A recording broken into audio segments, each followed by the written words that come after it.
You know, Jeff, though it's a chilly day, it's still nice to be by the ocean in Old Saybrook, Connecticut. Yeah, I agree. I mean, we know warmer days are ahead.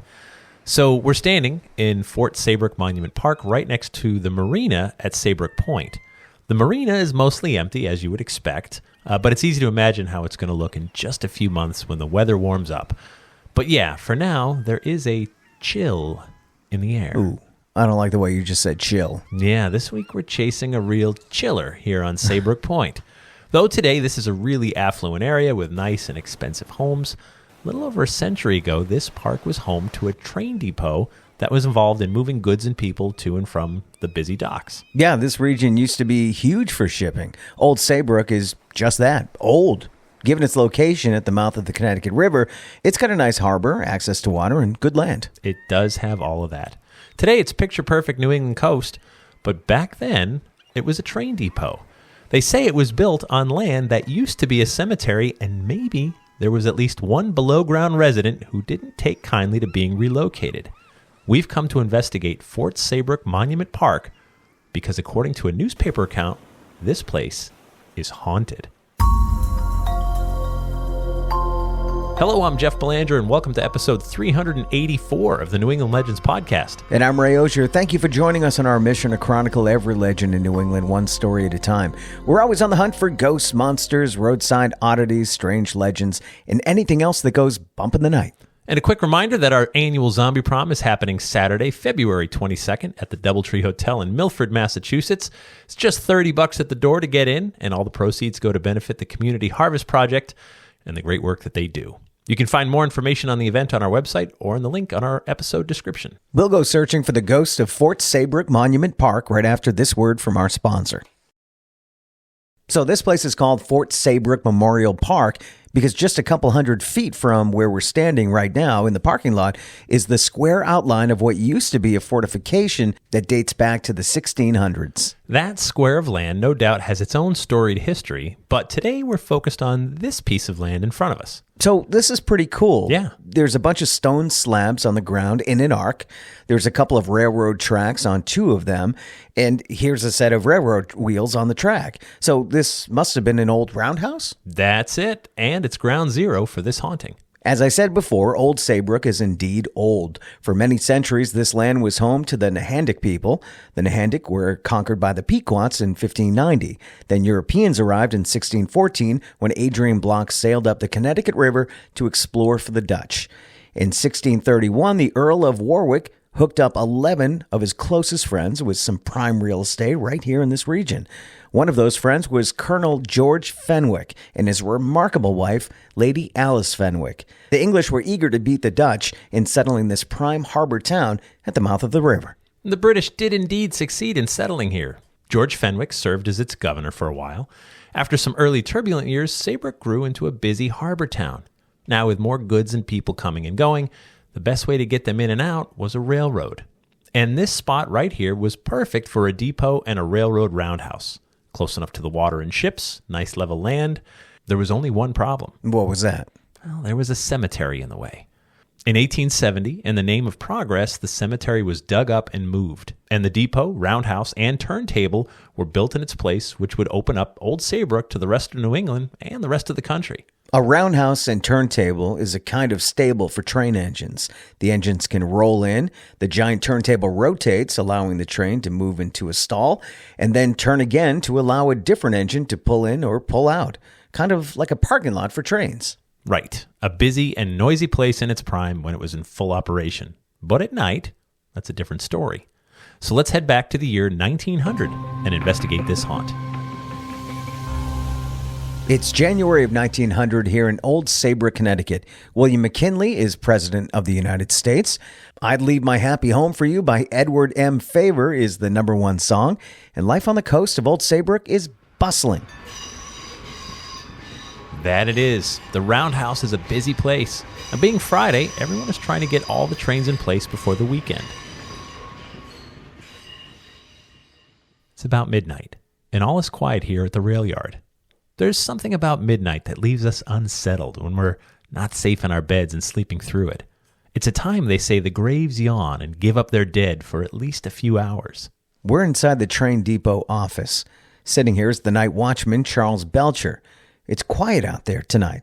There's not much for Belcher to do but keep himself awake. Did you see that?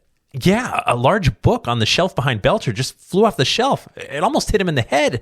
It just landed on the floor. That was really weird. Whoa! Gee, it happened again. Another book from a different shelf just flew off and landed on the floor beside the first one. Belcher's in shock. He's staring at the books on the floor. Like him, I have no idea what to make of what just happened. Belcher's now getting up from his chair and looking around. I mean, there's no one else here. He's bending over to pick up the books and setting them back on the shelf. He keeps looking over his shoulder. He's clearly rattled. Belcher's heading outside to tell one of his coworkers what just happened. Or maybe it's that Belcher doesn't want to be alone right now. I get it. Okay, so we're heading over to the nook where... Did you see that? Yeah, I did. That was Arthur Beebe. He was laying in a nook against the wall asleep when something tossed him from the shelf he was laying on. And some of the crates on the shelf were tossed on top of him. Arthur, are you okay? Okay, he's getting up now. Yeah, he's fine, but definitely confused. And look at poor Charles Belcher. Belcher just watched Beebe get tossed like the books in his office a few minutes ago. Now, while Beebe may be confused, Belcher is petrified. Was that? Those are train engine bells coming from the roundhouse. Okay, there's no one else in the roundhouse. I'm completely freaked out right now. Yeah. Books and people are flying. Train bells are ringing on all the train engines. Did you see that over there? It looks like some kind of shadowy figure just darted by one of the train engines. I think I hear the running footsteps out there, too. Yeah, the night watchman and the other rail workers here on the overnight shift have gathered in the middle of the roundhouse. The plan is to stay put until dawn. It's been a long night. As Saybrook begins to wake up Saturday morning, word travels fast about the supernatural happenings that occurred here last night. These men, including Belcher and Beebe, are men of solid character, as are the other workers here. Plus, Saybrook already has its share of haunted houses where strange things bump in the night and cause a stir. So many aren't shocked as to the roundhouse being haunted. But the roundhouse is less than 30 years old. It's not some ancient home where people have been murdered or died. Well, some locals have their theories as to who is haunting the roadhouse and depot office. Now, who do they say is haunting the rail depot? More than a few have mentioned it must be the ghost of Lady Alice Fenwick. Now, why her? So Lady Alice Fenwick and her husband George helped found Saybrook Colony way back in the 1630s.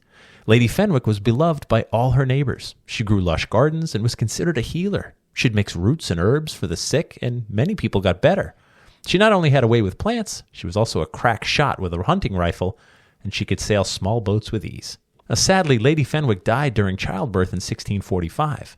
Heartbroken, her widowed husband George buried his wife on Tomb Hill, then returned to England with his motherless kids. Okay, this is getting clear. Tomb Hill used to be located just outside the railroad roundhouse, but those graves had to be moved in 1870 to make room for the train tracks and the new buildings. They did. Now, when they were exhuming the body of Lady Fenwick back in 1870, she was still quite the local legend, the patron saint of Saybrook.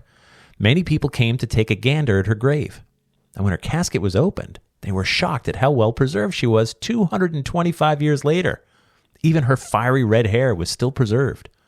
Some locals wanted a piece of her, a literal piece. What did they do? They cut small locks of her hair and took pieces of her rotting clothes as if she were a saint and these were relics.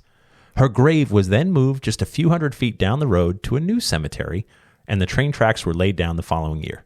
Now, some people believe because her mortal remains were desecrated and her grave moved, her spirit now walks the earth.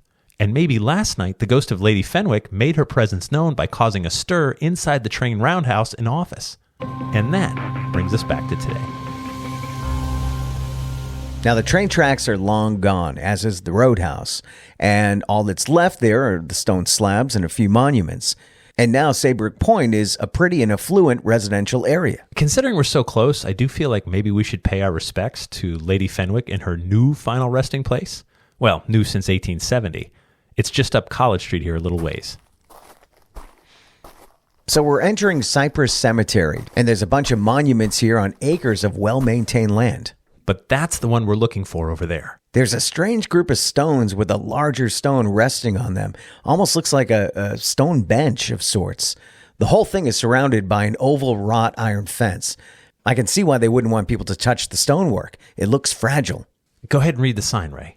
All right, it says this tablet is erected to the memory of Lady Alice Fenwick, who died in 1648, daughter of Sir Edward and Lady Elizabeth Apsley, widow of Sir John Boulter, wife of George Fenwick, Esquire, governor of Saybrook Colony, 1639 to 1644. Some think the ghost of Lady Fenwick still roams Saybrook Point. Though the railroad roundhouse is long gone, there are just enough remains to stand where something spooked a bunch of hardy men at midnight when the graves yawn and let out the restless spirits lying below. A spooky place for sure. And that takes us to After the Legend, where we take a deeper dive into this week's legend, and sometimes we veer off course. Sometimes. Now, After the Legend is brought to you by our Patreon patrons. Our patrons are the inner circle. They help us with all the many and growing costs it takes to bring you 2 stories each week. We couldn't do it without them. And we could do even more if you joined us. It's just $3 per month, and for that you get early ad-free access to new episodes, plus bonus episodes and content no one else gets to hear. You get discounts on merch and tickets, and you'll be part of something great. Just head over to patreon.com/New England Legends to sign up and to see some pictures of the remains of the old roundhouse. Click on the link in our episode description, or go to our website and click on episode 384. It's an old-fashioned ghost story. Yeah. Love them. And I love that you can still stand at least where it happened. You can sort of see, where the tracks was and things like that. Most of our information on this haunting came from the January 23rd, 1900, The Day newspaper from New London, Connecticut. So there's that. But yeah, it made the paper, and, by name, people saying like, hey, this is what happened. Multiple witnesses as well. Multiple people. Everybody was buzzing about it. And immediately they were like, that's where Lady Fenwick was buried. Right. So she was still revered in 1900 because that's the first thing they thought of, is that used to be her where she was buried. Right. We moved her. She's still got a place of distinction, the wrought irons around her grave and everything, because it's a heavily visited grave. She was already a legend at that time. Already. Yeah. And for kindness, which is nice, for healing, for helping, for being just an amazing woman. Yeah. Crack shot with a rifle, could sail a boat, could mix you up some herbs and heal you when you're sick. Like, yeah, of course, that's amazing. Like, what an amazing person. And so now she's buried. It's maybe 1,000 feet, like up the road, just from the parking lot of where the roundhouse was. So they didn't move her very far. Right. But as we've learned, one's not supposed to move the dead. Right. She was probably happy where she was. Yeah. You're not supposed to move them even 2 feet. That's a universal taboo, is you don't desecrate a grave, right? Yeah. You respect the dead, no matter what, no matter where you are. Well, when you pay a lot for that site, for that grave site, you don't want to be moved out of it. There's that. However, there are countless stories where graves get moved. We've covered plenty of them over the years. It happens. We've seen it in the movies plenty of times. Like, I would never desecrate the dead. That this is a sacred ground. This is hallowed ground. We could put a train depot in here, and that would help us make a lot of money. Sorry. How many times in a movie did you hear, wait a minute, this used to be a graveyard? And it's true. This is the funny thing. You think it's like some Hollywood trope. Yeah. No. Like, it happens, all the time. All the time. Now, the miracle of miracles is that they found her casket. Because, as we've learned from Poltergeist and from countless other cases, sometimes they just move the headstones. Right. And the reason for that is that when you see an old cemetery where all the headstones are nicely lined up, it's entirely possible that there is a casket beneath that headstone that belongs to the name on the headstone. Right. It's also possible that the casket is like several feet away. Yeah. Because they hit ledge or they hit a rock. Yep. And they're digging with shovels. And they're just like, we need the headstones in a nice row. You can't put those willy-nilly everywhere. You couldn't walk. Right. If you had them all mixed up. So sometimes they put caskets on top of other caskets that they buried a few weeks ago. Yeah. Your loved one's nearby. Close. Which is fine until you go to relocate a cemetery and you take a headstone and you start digging down and you go, there's no casket under here. And you don't know where it is. Yeah. And so what are you going to do? I mean, it was buried 150 years ago. You're going to go looking for it. You're going to dig up the whole area. So that stuff happens. Also, Cypress Cemetery, we didn't mention it at the time of the story because it seemed too far aside, but there's another squared off area with a monument in the middle that says that this was the original site of Yale College. Oh, no kidding. Which is a school your buddies Jeff and Ray could have never attended. No, not at all. Not even. They would. Couldn't afford it. We'll leave it at that. They welcomed me with open arms. I just couldn't afford it. Tempted to apply just to see what you get. You know what I mean? But back, it was like $50-$60 to apply back then. Yeah. You know, and you're like, I don't want to just throw money away for when I know the answer. The thought never crossed my mind. Well, Jeff, I know we're jesting, but it did as a goof. I knew I had no prayer, but I just wondered if I'd get the letter that just said, "Ha ha ha ha ha." We really enjoyed your not joke. even nice. Yeah, right. So not even funny. a nice. I'm sorry, but you cannot come here. But it was laughing, the LOLs. Yeah. Would have been nice to have on print. We looked at your grades and there was no hope, and then we looked around our campus and didn't see your last name on a single building. Right. We look for two things: grades and names on buildings. Yeah, if the Belanger name was across like one of the main halls, we'd have to give this a closer look. But nope, it's not. So we did not go to Yale and or any Ivy League school for that matter, because we're not. And here we are. And here we are, still alive and doing okay anyway. But no, I love this story because it's all still there. And apparently, the local historical society may just have some of those locks of her hair that were removed in 1870 on display. Crazy. Still checking into that, but I don't know if I'd mess with that stuff with the ghost stories and everything. Why would you want any of her being around? No, I get it. It's a very strange story, but I adore the fact that so much of the pieces are still there. That you can see where the rail depot was. It's just a park now, so wherever the train tracks were, the train tracks are gone. But Burial Hill would have been right there, and then just up the street is where they moved her to. So it's all still there, and who knows? The park closes at sundown, so maybe if we got special permission to be there at midnight. Or if he was sneaky enough. We could see what happens. I didn't say that out loud, sorry. No, that's the kind of area that police patrol. Do they? Yeah. I mean, we're talking a lot of rich people. That's true. Two guys at midnight, looking like us. Who couldn't get into Yale. Yeah, they would. They'd be right on top of us.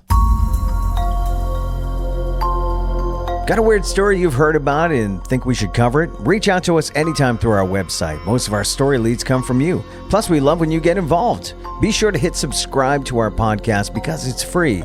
And if you told some of your friends to give it a listen, or if you shared our episode on social media, that helps quite a bit too. It does, and we appreciate it. We'd also like to thank our sponsors. Thank you so much to our Patreon patrons. And our theme music is by John Judd. Until next time, remember, the bizarre is closer than you think.